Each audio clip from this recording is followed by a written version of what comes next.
think we need to appreciate the fact that these cartels, these cybercrime cartels, have become more powerful than narco cartels. And they enjoy this protection racket because they act in a patriotic fashion.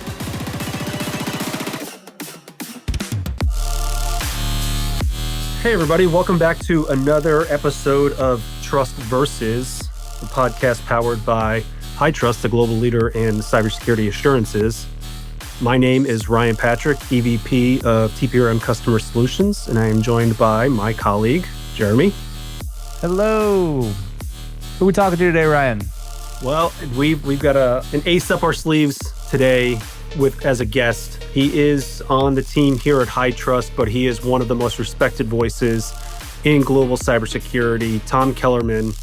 He's advised presidents, he's worked for the World Bank, he's worked for the likes of Carbon Black and VMware, and he is now the VP of Cyber Risk here at HITRUST. And he comes with a wealth of experience and thought leadership in the evolution of control maturity, but also probably more specifically the threat landscape and how these malicious actors are going about their business. So let's jump in.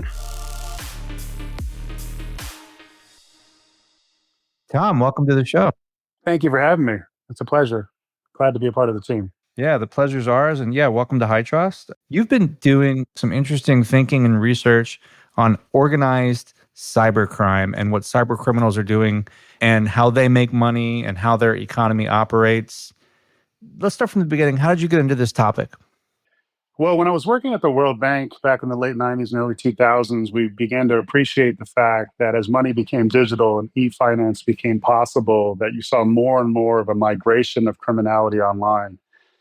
And subsequently, I've advised the first commission on cybersecurity for the president, but more importantly, I've been an advisor to the Secret Service on cybercrime investigations for years now.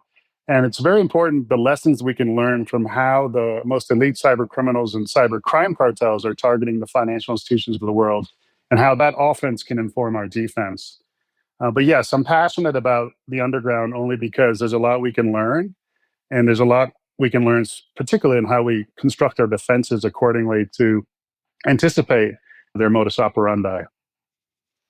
And so if you think about sort of the last few decades of cybersecurity actions and sort of the bad days companies have had dealing with cyber criminals, or maybe good to great from the bad guys' perspective? Ironically, it's 2013. Yes, the number 13. The history behind it is quite interesting. So Vladimir Putin challenged his head of strategic command, General Gerasimov, to come up with a strategy to get revenge against the West for Glasnost. And General Gerasimov gave a famous speech at a Black Sea resort overlooking Crimea, ironically. And he said the West has two Achilles heels. One Achilles heel is their dependence on public opinion to substantiate institutions, and the other Achilles heel is their dependence on technology. Thus, he also acknowledged in that same speech that the FSB and GRU couldn't go toe-to-toe with the NSA or Silicon Valley when it came to attacking that technology in the critical infrastructure community. But there was this significant community of cyber criminals in Russia that began in 1995 when money became digital, that they could harness as patriotic hackers, and they could challenge them to be patriotic in their endeavors so long as they abided by the three rules. The first rule being you don't hack anything Russian. Second rule is you share access to systems that could be useful for the intelligence services. And lastly, when called upon to target specific IP ranges and or assets, you will do so. And that's what's changed. You have this Pax Mafiosa between the Russian intelligence services and the greatest cyber criminals of the world who enjoy this protection racket from Western law enforcement so long as they share access to compromised systems. And you've used the term axis of evil in cyberspace. Who's involved? Is it only the Russians? No, the axis of evil is actually four nation states that are actually truly collaborating and sharing information now as it relates to not only warfare, as you see with their joint naval maneuvers and their missile development programs, but also in cyber. So those are Russia, China, North Korea, and Iran. It's no longer some sort of mythological alliance. You can see it in the physical domain, and now you can see it in the cyber domain. There's a reason why the North Koreans have become so prolific with ransomware, because they have been taught and or they have been given ransomware capabilities by the cybercrime cartels within Russia. And is ransomware the primary focus, or are there other sort of campaigns or techniques, or is it all over the board? It's all over the board, and AI has exacerbated that. But I would say there's an important lesson we can learn about ransomware, which people oftentimes miss. So the premier ransomware developers don't actually often launch their own attack code. They lease it out, as you well know. And those affiliates attack things, and yeah, they make money off that, but that's not their primary motivation. Their primary motivation is when ransomware hits a system, it often deploys a rootkit or a rat in that system that's on a sleep cycle. So even after you've triaged the event and you've cleaned up the mess associated with ransomware and you've survived the incident, weeks or months later, essentially that sleep cycle can initiate and that backdoor can activate. And who's coming through the back door? The initial developer or someone from the intelligence community in Russia as an homage, essentially, because they have to share that type of access. And so affiliates basically are running around like Johnny Appleseed, planting seeds around the world of ransomware. And then many organizations, when they deal with ransomware and they triage the incident, don't actually appreciate the fact that they have to find that secondary infection. They have to find that secondary backdoor, or they're never going to be safe. Because the goal of today's adversary is really to hijack your environment and use your environment to attack your customers, which is what I call island hopping. Yeah, it sounds like a supply chain attack, but it's a very targeted attack where they'll use your network, your cloud, your applications, your AI to specifically go after your partners and customers once they're inside your environment, and they don't want to leave. Can you talk more about sort of the role of AI here and how the bad guys may be using it to do just what we're talking about? Yes. Well, AI in general, obviously, bad guys are using it to develop attack code. They're using it to facilitate reconnaissance, delivery, and lateral movement as it relates to the Lockheed Martin kill chain. But more importantly, AI represents a kind of a cornucopia, a perfect kind of munitions box that can be found by an adversary if you're using agentic AI in your environment. Because AI provides cross-cutting access to a myriad of tools and systems, right? Which can be abused by that adversary. There's a gentleman whose name escapes me, and forgive me for this, but he created a term called the lethal trifecta. And that's the presence of agentic AI creates that lethal trifecta, where you have access to private systems, it allows for untrusted inputs, and it enhances the ability of the adversary to exfiltrate, all in an automated fashion, automatically. And so they don't have to waste their time attempting to do any of those things. Rather, they can focus their energies on burrowing in, staying in, maintaining that persistence so they can continue to use that environment to island hop. You mentioned kind of the axis of evil, and you used Russia as the initial example of them providing kind of safe harbor, so to speak, to these organized cybercrime organizations. Is there evidence that it is just more of a safe harbor advantage or mutual benefit, or do you think that these nation states are actually to a certain degree funding these criminal organizations in order for their intelligence agencies to gain access to Western secrets? It's the reverse, it's the first, but realistically, these cybercrime cartels, because they are cartel-like in their structure, are helping offset economic sanctions imposed by the West. And they do it in a myriad of ways, not just through gaining monies through ransomware payments or through wire transfer fraud, et cetera. I'll just give you one example from a report that I'm known for writing called Modern Bank Heist Report. They do something called shoxing. They'll compromise a system of a financial institution, and they will basically short the stock. One of the sanctioned banks in the east will basically short that stock, and then the adversary will basically dox sensitive confidential information from the victim organization to the regulator so that the stock plummets. That's just an example of how they're doing what's called digital front running, where they do digital insider trading, where they target entities to understand about mergers and acquisitions, where they compromise the head of market strategies for financial institutions. And all of that non-public material market information is used to help them position themselves against the West to offset economic sanctions. But yes, there's a tremendous amount of money in the dark web.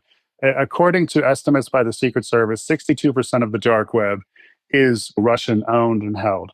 That being said, according to the World Economic Forum out of Davos, $1.5 trillion economy of scale is the size of the dark web, which rivals the economy of scale of Silicon Valley.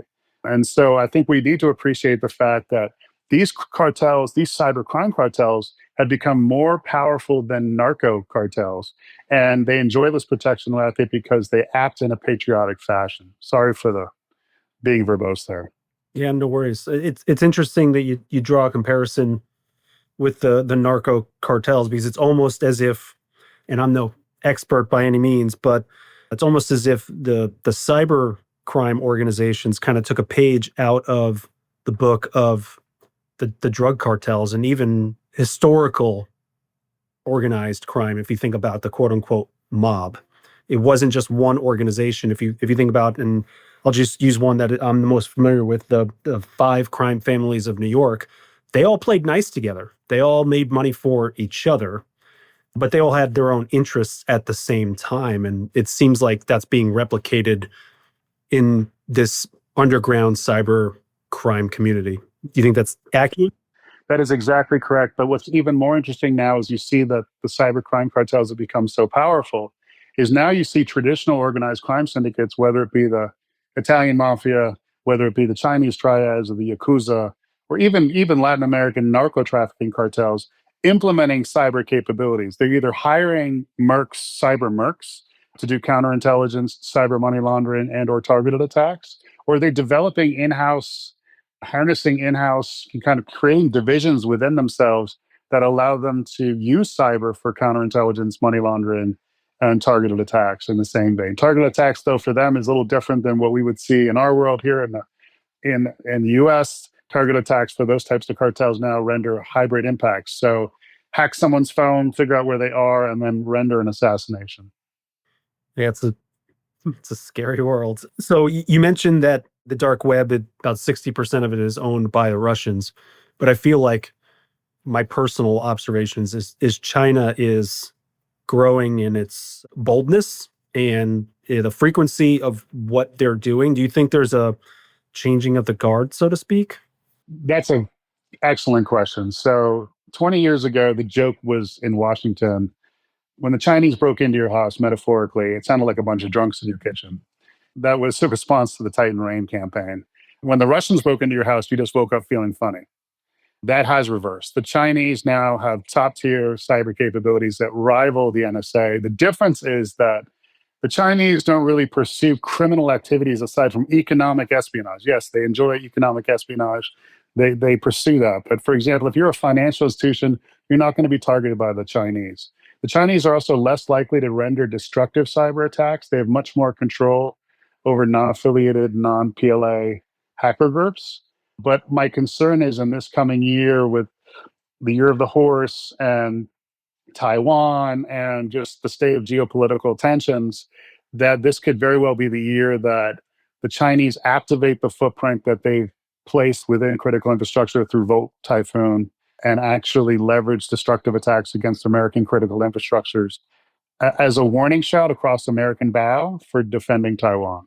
That's to your China question. That's sorry I went that way, but it's true. Yeah, no, I'm with you. I've spent a good amount of time studying I call it a conflict, but that's an exaggeration, that's happening in the South China Sea and the power struggle that's there. And Taiwan's at the absolute center of it. And it's not just the Chinese versus what the West is trying to say about what's happening in the South China Sea. But if you think about the commerce that's going through the South China Sea, it represents like a ridiculously high percentage of the commerce globally is all going through the South China Sea. And it's not just from China, but if you think about the Philippines, Taiwan, and those other bordering areas, that is by far one of the hottest contested regions of the globe. And to your point, I think we're starting to see that spill over into cyberspace, so to speak.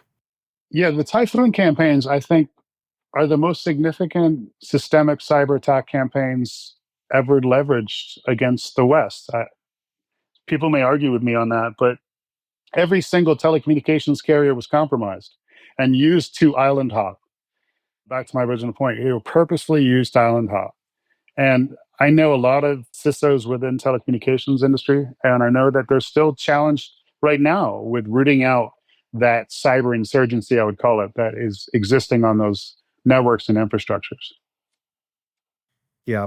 Let's shift gears a little bit. So we talked about kind of the history, so to speak. We've talked about the current context.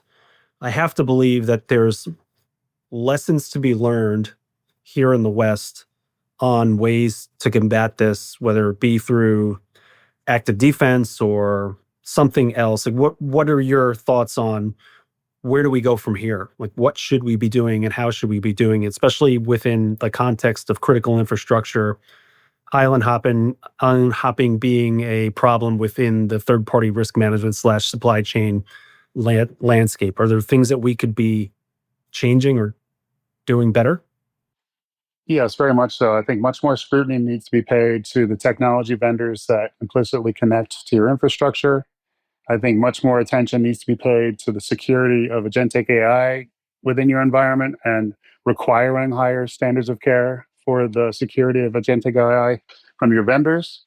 I think threat hunting must be expanded on a regular basis to be conducted in frequency, at least on a weekly basis, not just due to an event.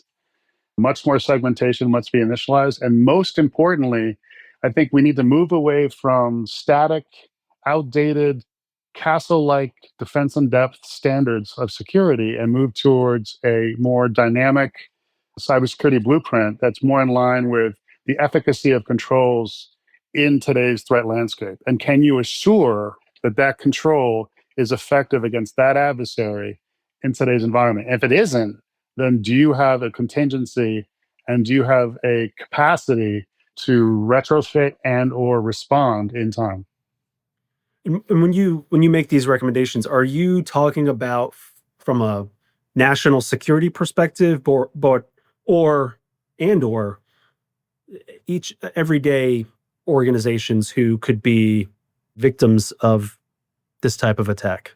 This is for everyday organizations. And for those of you who are listening that think there's no way that the axis of evil is going to target me in cyberspace, just look at your most recent press release announcing your partnership with a significant entity, or the fact that you just landed that government contract, or the fact that you just connected to an environment that is considered to be utopia for those who'd want to colonize it in that regard. As from a national security perspective, and I do want to address this, I do think we need to pursue more of an aggressive posture against our adversaries. We've been playing defense for too long, and we frankly have been dealing with a colonization of infrastructure that has become systemic, and we need to root it out. So, a little bit more offense, but also we need to really focus on rooting out the backdoors that have been placed throughout American critical infrastructure. And I think the US government should give grant money to critical infrastructures that don't have the money, like water utilities, et cetera, to help them read out the persistence that these adversaries have maintained. One more point people would often ask, like funding how? If we were to modernize forfeiture laws to increase forfeiture of virtual currencies that are used in child porn or cybercrime and go after exchanges and or digital currencies that are complicit for the provision of services to facilitate cybercrime, you could use those funds to fund critical infrastructure protection. You could use those funds to enhance the defensive posture of the United States very easily with existing forfeiture laws. You just have to modernize. Yeah, you went exactly where my head was at, is having the capability for threat hunting and all the other recommendations you made, which are great, cost money. And everyday organizations may or may not have the resources or the expertise to do what you're saying. So they're kind of they're in a hard place. It would be nice if Congress would actually give tax credits to organizations who invest a greater percentage of their IT budget in cybersecurity, let's say 20%. I think the going rate right now is around 9% of IT budgets are spent on cybersecurity, which is ridiculous, particularly when it's all about sustaining your presence and environment. So I think it'd be wonderful if Congress would give a tax credit to all companies that invest more than 20% of their IT budgets in cybersecurity. What do you think, Jamie? Yeah, I mean, I think so. Pragmatically, this is going to hit the ears of different organizations very differently. The smaller organizations listen to this. that already struggle just sort of with the regular IT needs of the day. This is probably not hitting as close to home as it is an organization that's got a very large and very capable IT security function. So I guess how would you sort of bring this home for that first type of organization? Like, what are some practical things a smaller organization can do, knowing that we all operate in this shared sandbox of a globally connected internet with some bad guys on the wire somewhere? Are there immediate things you would recommend for the smaller organizations? I mean, aside from just basic bare bones best practice, I would highly recommend that critical vulnerabilities as espoused by CISA and or the NSA are critical. And patching timetables need to speed up to within 72 hours for those critical vulnerabilities because those critical vulnerabilities create the perfect secret passageway into your environment by these types of adversaries. Secondarily, at least have, if you're a small organization, at least have an IR vendor on retainer in case something does go bump in the night. And if you don't have a robust security team, or if you don't even have the budget for a security team, but you care about security, number one, view security as a comparative advantage. It's all about sustainability. It's all about brand protection of your brand, particularly as a small business. And maybe consider hiring like an MDR, a managed detection response vendor, to oversee the security of your infrastructure, rather than investing necessarily in the personnel and the technologies that you may not have the budget for. But as you move forward as a small vendor, recognize that when you're trying to secure those larger contracts with corporations or government agencies, that the types of certifications you have are really a testament to your passion, belief, and integrity as it relates to security. And I fully believe that things like SOC 2s and whatnot are outdated. And we need to move to a more dynamic security blueprint model that's threat informed and threat adaptive. Ryan, I think I'm out of questions. This is an interesting discussion. I could easily dig into the specifics and the details of what you're seeing in your conversations, Tom, with Secret Service and other government agencies around the specific tactics that are being used. As we've been talking kind of somewhat at a high level, they're using ransomware, but how are they doing that? I don't know if that is something we want to dig into here, but I am curious about it.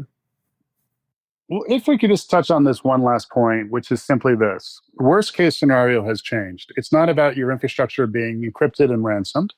It's not about your data being stolen. It's not about your wire transfer system going haywire. It's really a question of, is someone currently using your infrastructure to attack your customers? Island hopping. Like, how are you solving for that? How are you how are you solving for the fact that the burglary has become a home invasion? Because the adversary of today does not want to leave your environment. I don't know why people assume that someone's going to hack someone, take the money, encrypt them, or whatever, and then they're just going to leave. They're just going to go away. They're not going to use or misuse or sell access to the compromised system or environment. So start looking at security a little differently, much like in your own home. You might want to check all the doors every night and turn on the alarm before you go to bed versus just going to bed.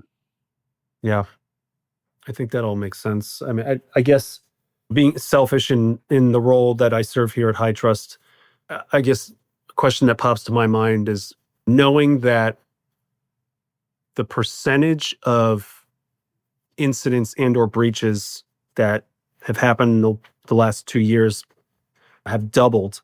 I mean, do you think the fact that has doubled is a clear indication of what we've been talking about here, or do you think there's other elements at play? I think it's twofold. One is the threat landscape has gotten worse because you have more actors and there's more organization within those actor communities. This is compounded with obviously the utility of AI and the dramatic increase of zero-day exploit code. But on the other side of the ball, I think a lot of organizations are relying on outdated standards and best practices to protect themselves against today's threats, and that is ineffective. And you need that dynamic principle to your blueprint in terms of how you defend yourself. And you really need to deploy controls that are effective against the threat of that day. But most importantly, I would say, if you are serious about cybersecurity, it's high time from a governance perspective that you elevate your chief information security officer to the C level. Right now, you have an environment where you have CISOs reporting to CIOs. It's like your defensive coordinator is reporting to your offensive coordinator. It doesn't make any sense, and it needs to change. And I think just by doing that alone, you'll get a different strategic acumen and impetus in your organization with a focus on not only protecting your environment, but protecting your brand. Yeah, and I think that's been an ongoing issue with where the security officer sits in an organization. Lots of debate over the years on that. But as the expert in the room, Tom, what questions should we have asked you? What did we miss? I think chief marketing officers have a role in this. It sounds ridiculous. It doesn't even align necessarily with this conversation. But if you think about how every organization is now digital and how the brand of that organization has become digital, and the extension of that brand as it touches the world is typically based on the initiatives of the chief marketing officer. I think chief marketing officers should be allocating some of their resources to sustain and protect that brand, and that allocation should go back to the CISO. I think in many organizations there's finite budgets, there's little fiefdoms, and the chief marketing officers have to play a role to protect the brand and to ensure that not only are they helping invest in cybersecurity or protection of the brand, but more importantly, as they deploy AI willy-nilly, that at a minimum, they're requiring an AI certification, a security certification for that AI from any vendor that they're using for the purposes of marketing, because I think that's just an obvious gap in the fence. It's interesting. I would never have drawn that conclusion, but I can see the logic behind it. Jeremy, any last minute thoughts or comments? No. Tom, this is super interesting, and I think it reinforces the need for organizations to adopt a really thoughtful approach on how best to secure their systems, including AI systems, more and more and more. So, no, thank you. This sort of helps reinforce the need for all of the effort that we do on the HITRUST side to sort of keep our offerings on the up and up, and hopefully keep our organizations free of those bad days we've been talking about. So thanks so much for your expertise. And again, welcome to HITRUST. Yeah, and for the listeners out there, Tom has written a bunch of thought leadership on this. You can find it online, obviously, but also on the HITRUSTalliance.net website. Thanks again, Tom. Huge thanks to Tom for joining us and sharing his thoughts on what it means to think like an attacker, because that's what defenders need to do right now. If this season gave you a new way to think about trust, risk, or resiliency, we'd love for you to keep the conversation going. If this season gave you a new way to think about trust, risk, or resilience, we'd love for you to keep the conversation going. Head over to our website, HITRUSTalliance.net, to check out the latest from our team, including resources on AI assurance and third-party risk and what's next for cyber trust. Thanks for sticking with us this season. If you'd like to hear more of the podcast, make sure you leave a comment, review, or subscribe on Apple or Spotify or wherever you listen. It really helps the show. And hope to see you again soon. Bye-bye.